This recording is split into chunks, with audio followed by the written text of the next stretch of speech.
Graça e paz, como é que vocês estão? Que bom encontrarmos juntos novamente aqui no Promessas de Esperança.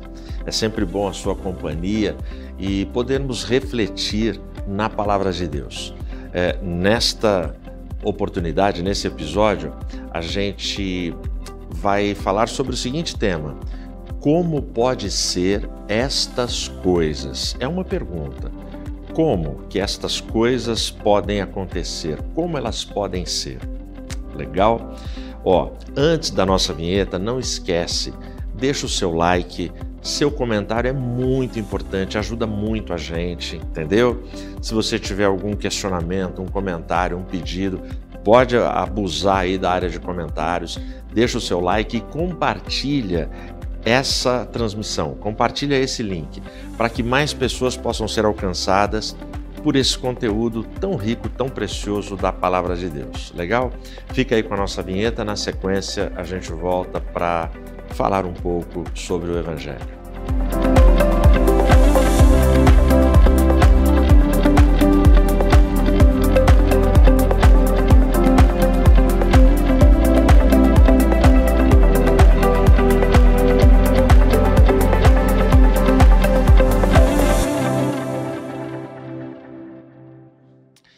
Kate e Laura.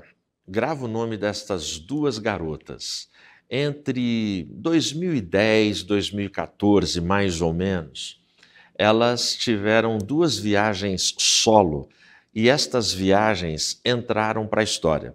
São viagens que geraram matérias, notícias, programas de televisão, entrevistas, por conta das viagens que elas fizeram. Que tipo de viagem? Por exemplo, a Kate, ela pegou o seu barco a remo e ela zarpou da África para a América numa viagem solitária. O barco dela contava com 500 mil de calorias, tinha granola, frutas secas, comidas congeladas, e ela fez o percurso da África até a América em torno de 70 dias. Diz ela que ela remava em média de 8 a 10 horas por dia durante toda essa travessia. E, obviamente, ela chega na América com um número incalculável de calos em ambas as mãos, porque o esforço físico, a demanda física foi intensa. Essa é a Kate. E a Laura? A Laura, ela também entra para a história numa viagem solo, também de barco. A diferença é que a Laura, ela não usou o remo. A Laura, ela usou a força do vento, porque ela tinha um barco à vela. E ela não fez a travessia de uma costa a outra. A Laura, ela fez uma viagem ao mundo, em volta do mundo. Ela gastou 1 ano e meio nessa viagem, também numa viagem solitária. Ambas, tanto a Laura quanto a Kate, elas enfrentaram climas adversos, ondas perigosas, situações de muito perigo, de muito risco, mas ambas conseguiram vencer a solitude, a solidão, muitas vezes a estafa e o desânimo, encontraram motivações e concluíram a viagem, o desafio, a missão que elas se propuseram. Mas e aí? Quando a gente ouve essas duas histórias, a sua vida, qual é o barco que conduz a sua vida? Ou que barco você escolheria? O barco a remo ou o barco à vela? O barco a remo, ele nos passa a impressão de que nós dominamos, de que nós controlamos. O barco à vela, ele também nos dá a impressão de que nós dependemos. Mas e aí? Barco a remo ou barco à vela? Em ambos os casos, seja qual for a sua escolha, precisa da nossa participação, seja no barco a remo, seja no barco à vela. E também em ambos os casos, ainda que se tenha a impressão que a gente controla tudo ou a impressão de que nós dependemos de tudo, em ambos os casos, nós dependemos 100% da força, da bênção e do cuidado de Deus. Eu não sei você, e nem sei se você já respondeu. Se não respondeu, responde aí no comentário agora. Mas eu, pastor Ed, eu escolheria para minha vida o barco à vela. E eu faria isso por conta de um texto bíblico, de uma palavra que eu vou ler para você agora. Se você está aí com a sua Bíblia, abre no Evangelho de João, capítulo 3. Eu vou ler em nome de Jesus os versículos 8 e 9. E eles dizem assim: o vento sopra onde quer, e tu ouves o seu som, mas não sabes de onde vem e para onde vai. Assim é todo o que é nascido do Espírito. Nicodemos respondeu e lhe disse: como pode ser estas coisas? Fecha os olhos e ora comigo. Senhor, muito obrigado por esse momento, pela tua presença, pela tua graça, pela tua misericórdia. Alcança, Senhor, toda a nossa audiência. Abençoe aqueles nossos irmãos e amigos que acompanham nesse momento e aqueles que vão assistir depois e compartilhar depois. Que a tua graça, o teu amor, o teu perdão seja com todos os teus filhos em todo tempo, espaço e lugar. Nos ajuda, nos orienta, fala conosco. Em nome de Jesus eu oro. Amém. Barco a remo ou barco à vela? Nesse momento, quando eu leio esse texto, quando eu chego aqui nessa resposta de Jesus para Nicodemos, eu volto 2000 anos atrás. Naquela época, na época de Jesus, nós não tínhamos mais do que 6.000 fariseus ali na região. Dentre esses fariseus, um deles era Nicodemos. O conselho judaico tinha 71 clérigos, rabinos, sábios, gente estudada na Torá. E dentre esses, um deles era Nicodemos. E é justamente para esse homem estudado, para esse homem sábio, que Jesus diz estas palavras. E é interessante que logo no versículo 10, na sequência dos dois que eu li, Jesus ele olha para Nicodemos diante da pergunta que Nicodemos faz, porque Nicodemos pergunta exatamente isso: como pode ser estas coisas? Olha a resposta de Jesus: tu és mestre em Israel e não entendes estas coisas? Então Nicodemos ele está entre 71 mestres, teólogos, gente capacitada, gente que conhece a Torá, conhece as escrituras hebraicas. E ele fica perdido diante do diálogo, do conteúdo e das colocações que Jesus faz aqui no Evangelho de Mateus, capítulo 3. É justamente para Nicodemos que Jesus fala: olha, te é necessário nascer de novo. O que Jesus está dizendo com você precisa nascer de novo, Jesus está dizendo para aquele mestre da lei, para aquele homem que o procurou de noite, Jesus está dizendo para ele: você precisa voltar no ponto zero, você precisa voltar lá atrás, você precisa ressignificar, reaprender tudo o que você achava que sabia. Jesus está dando um nó na mente, na imaginação, no raciocínio, no coração, nas emoções, na cabeça de Nicodemos. Isso é tão verdade que Nicodemos ele faz perguntas nesse diálogo: mas como assim nascer de novo? Poderia eu voltar no ventre da minha mãe para sair novamente de lá, sendo eu já um homem de idade, adulto, desse tamanho? Como isso é possível? E Jesus vai desenvolvendo esse diálogo com ele sobre o novo nascimento, da água do Espírito, da fé, da compreensão, de todo esse conceito e essa praxis da vida no Evangelho que Jesus está implantando através da sua própria vida, do seu testemunho e da sua pregação. E aí Jesus chega nesse ponto: o vento sopra onde quer.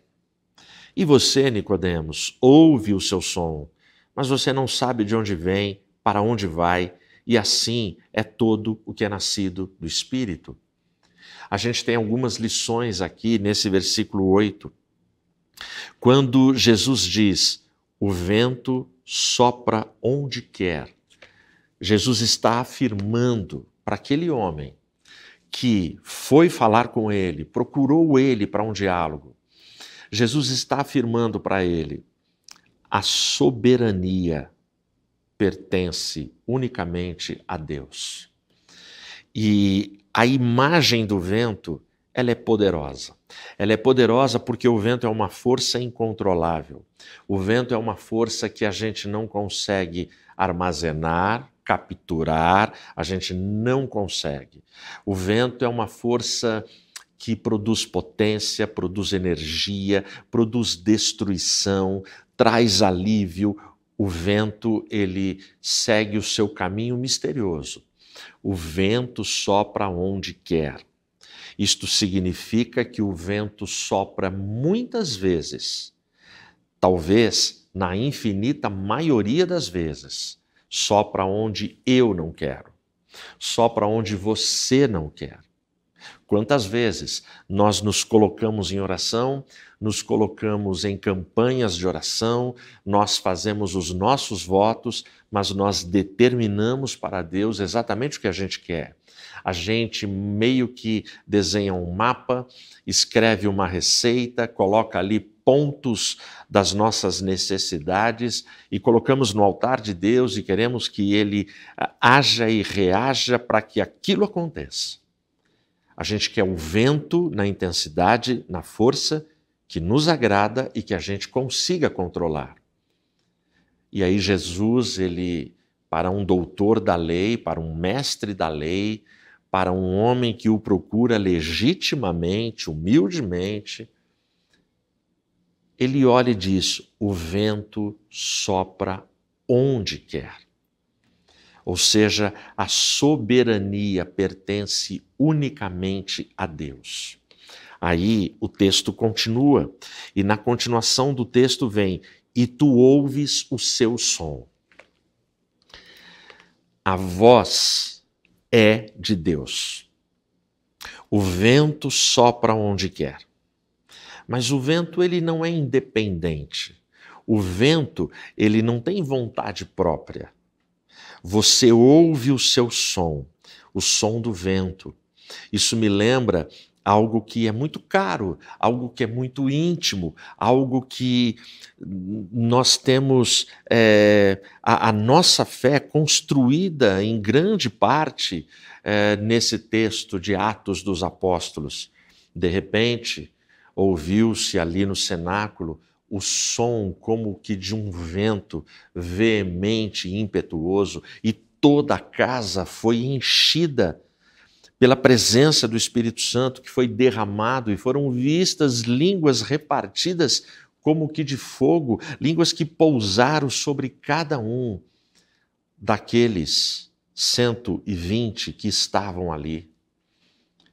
É momento singular na história da igreja primitiva, na história da igreja cristã, o derramamento do Espírito Santo,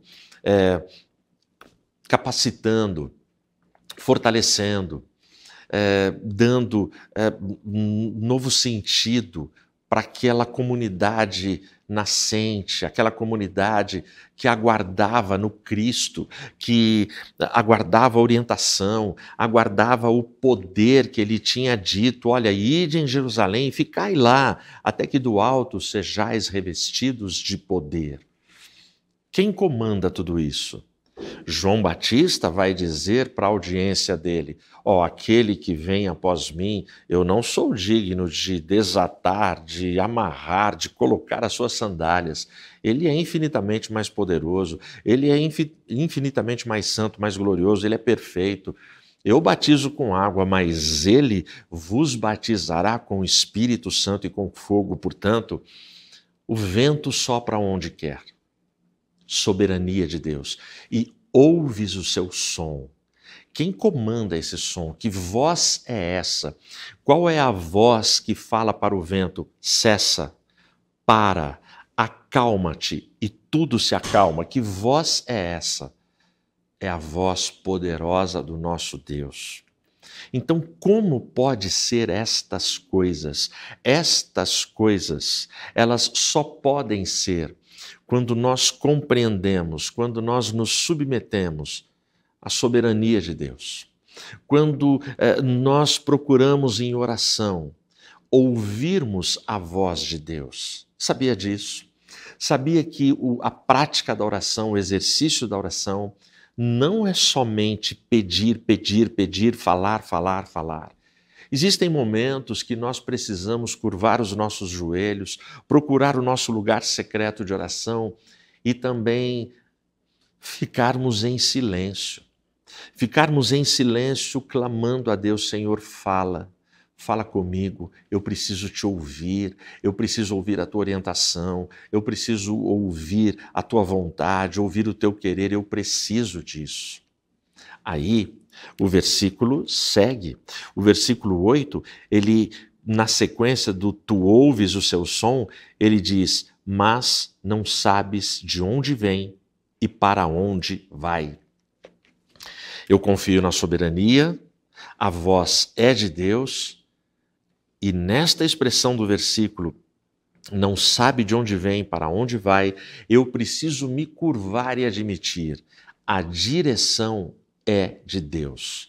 Quem dá a direção é Deus. Em todo o processo, eu preciso me submeter, eu preciso confiar. Então, como pode ser estas coisas? Estas coisas que você espera, estas coisas que você aguarda, estas coisas que você pede, estas coisas que permanecem misteriosas na sua jornada de fé, na sua caminhada, estas coisas que me desafiam a nascer de novo, a voltar no começo, a não achar que eu sei tudo, a não achar que eu domino toda a verdade, até porque não tem quem domine toda a verdade. A revelação que nos é dada é a revelação suficiente para a nossa jornada de fé. Mas é Deuteronômio que vai afirmar que as coisas que não foram reveladas, as coisas ocultas, as coisas que estão numa gaveta secreta, são coisas que pertencem a Deus. A gente vai ficar louco, a gente vai ficar confuso, tentando interpretar coisas que não estão ao nosso alcance, pelo menos nesse tempo, nessa hora. Teremos uma eternidade para muitas coisas que a gente sonha saber e conhecer. E Deus vai ter esse tempo com cada um de nós. Portanto, a soberania é de Deus, a voz é de Deus e a direção é de Deus. Como pode ser estas coisas? Eu dependo de passar por todo esse processo. Por quê? Olha como termina o versículo 8. O versículo 8 termina assim, assim é todo o que é nascido do Espírito.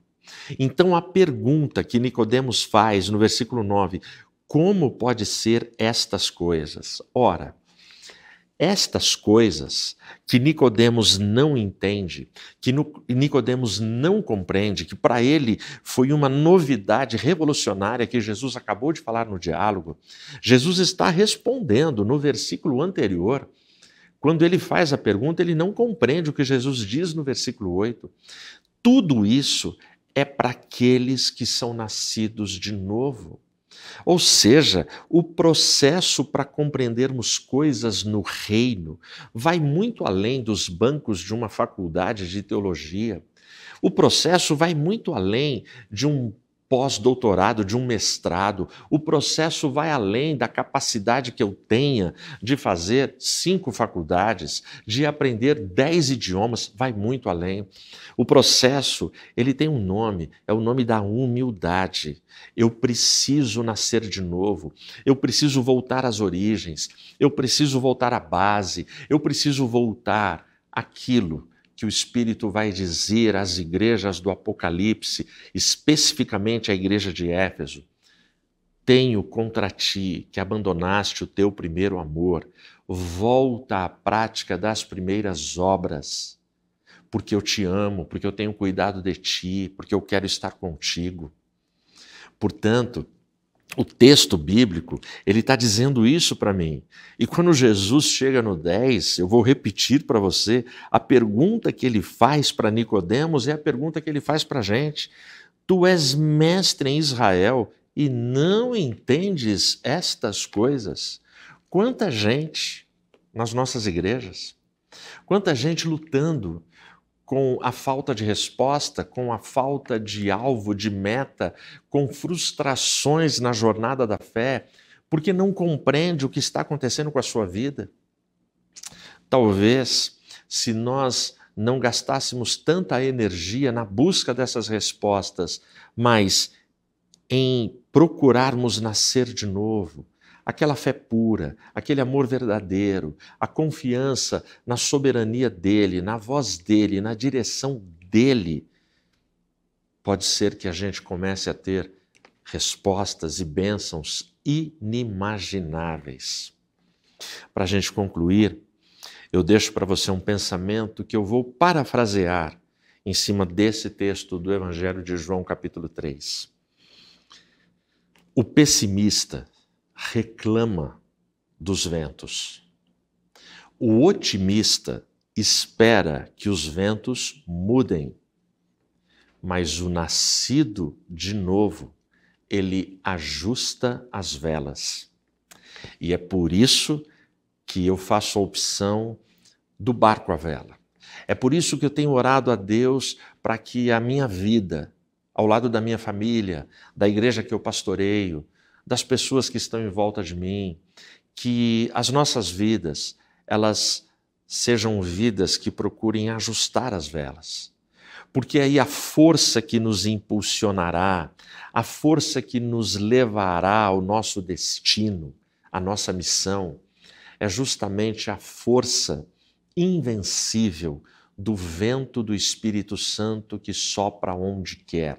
E se ele sopra onde quer, não dá para eu ser o otimista que espera que o vento mude. Não, eu preciso me submeter à força deste vento e para onde ele sopra e ajustar as velas da minha vida, os meus hábitos, o meu caráter, as minhas práticas devocionais. Eu preciso ajustar as velas da minha vida, do meu dia a dia, para que o vento do Espírito continue me dirigindo, me guiando e sendo soberano na minha história, na minha casa, na minha igreja.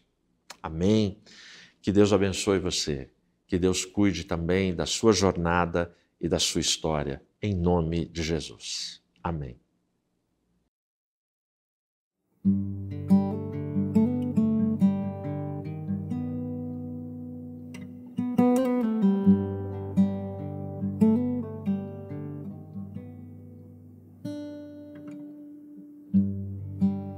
Instantes o sentimos, este poder nos satisfaz. Momentos sublimes de contato com o Pai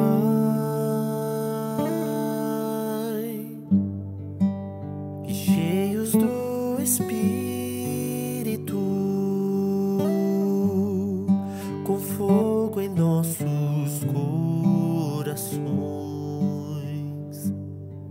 Esperamos o dia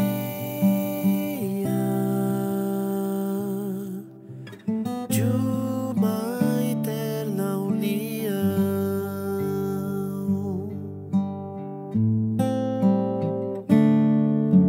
Breve veremos ao Senhor, juntos com nosso Salvador. Face a face vê-lo será o meu prazer, encontrar-me com Deus. Breve veremos ao Senhor, juntos com nosso Salvador.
Ora vem, Senhor Jesus.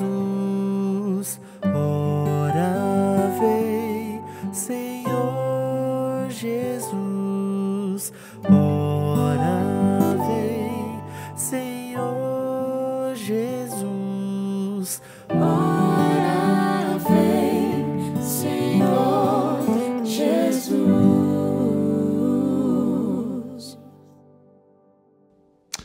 Glória a Deus por esse tempo, muito bom passarmos juntos, muito bom podermos usufruir e adorarmos juntos com esse louvor que acabamos de ouvir. E a minha oração para você é que você tenha a capacidade de sentir e de perceber toda a força, todo o amor do vento do Espírito na sua história e na sua vida. Fecha os olhos e ora comigo. Senhor, muito obrigado por esse tempo, obrigado por esse momento, pela Tua presença, pela Tua ajuda e pelo Teu amor. Nos guarda, nos fortalece e nos guia, ó Pai. Que a gente tenha tempos de paz, de bonança, que a gente possa vencer as adversidades e as ondas bravias na nossa jornada. Mas, acima de tudo, que a gente tenha sabedoria e humildade para ajustarmos as velas da nossa história a favor do vento que Tu tens soprado em nós. Sê com Teus filhos, sê com a Tua igreja, em nome de Jesus eu oro. Amém. Deus te abençoe, abração e até o próximo Promessas de Esperança.